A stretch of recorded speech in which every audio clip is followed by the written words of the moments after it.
Well, it's Walnut Harvest time at Log House Garden at Willow Lake, and I'm with John. And John, you have a wonderful orchard here. You know, most of us have maybe one tree in our neighborhood or in our yard, but you really have a huge orchard. It's it's a lot of work. It's probably like a 70-year-old orchard. Well, we appreciate all your time and energy because they're tasty.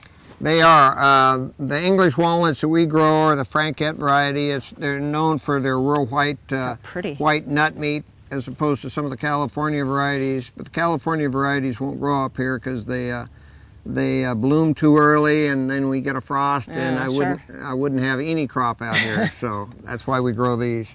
So for a home gardener, are there some things that we should be watching for earlier in the season? We should be preventing? Well, early in the spring, and probably Oregon State has, I'm sure they've got extension bulletins on. Sure. There's a blight that affects the husk, and an early spring spray with copper. I know, being in the nursery business all those years, everybody is out there before the buds break, you know, spraying with copper. Sure. So a copper spray in the early spring, and then usually around September time, there's a critter called a walnut husk fly. It's a tiny little fly that stings the side of the green husk, and especially on black walnuts, that causes all these tiny little maggots just to devour the green husk, and that's what turns the green husk black and gooey. It doesn't really affect the nut meat. So if a person is energetic enough to scrub all that goo off, then they could probably still salvage the meat. So how do you go about harvesting? I mean, this is a huge amount of trees, so what do you do? We have we shake the trees if the weather is just nice and the nuts aren't coming down. The nuts, for instance, when they open up, they're just cracked and just sort of hanging there. But unless we have a lot of wind or whatever, they'll stay in the tree. So anytime for a homeowner that the husk is opened up like this, you can break them open. Nice. and put that walnut either in a colander or whatever. They can't be put in the oven because anything over 103 degrees will wreck the nut meat. It breaks the oil cells.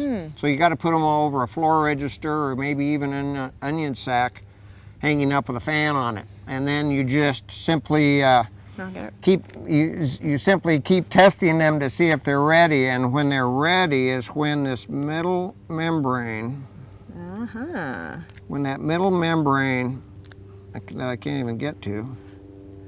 But you can keep tasting it that too. Middle membrane snaps like a potato chip. Okay. They're done. And see, right now it's just gummy. Right. And so it usually takes, it depends on how much heat you can put on them. But when they're like this and solid, they're not even ready. In fact, I don't even think that husk would come off of there. Right. So you really want to, if you're going to go out there and pick them before the squirrels get them, you want to, as soon as they've started to crack, you can take them. Yeah, as soon as they've started to crack, you can shake the tree or just start picking them off the tree. So here you got big equipment to do all that, I'm sure. Yeah, we got a sweeper. It's the same sweeper we use for hazelnuts. We shake the trees with a cherry shaker. That brings them all down. Then we sweep them into a windrow, and then the picker comes along and paddles them up just like on Hazelnut Harvest. And then you take them somewhere to be processed? And yeah, all of our crop we ship over to the McMinnville area. There's a grower that's got 200 acres, and he's got a high-tech type of dryer, and then he sells them to a few different places from Vancouver, you know, in Portland area. John doesn't have them for sale here anymore, but you can go to Garden Time website and we'll have all the locations you can get those great tasting Oregon walnuts. You know, John, we were here a couple years ago and we got to see the facility before, and you were a nursery, but now you have another kind of facility that you do weddings and parties, and it's just lovely. Well, thank you. I guess we're gluttons for punishment. We closed our nursery after 38 years with not as much nursery stock, you know, 7-8 years ago, being sold with the housing and so forth, not going as active as it should go.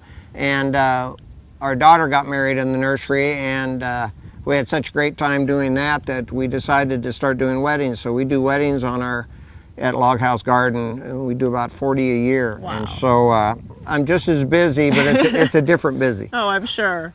Well, you know, they are so tasty, and you just got to try some Oregon walnuts. So go to gardentime.tv, we'll click you over to their website, and you can find all the places to pick them up. Thanks so much, John. Thank you.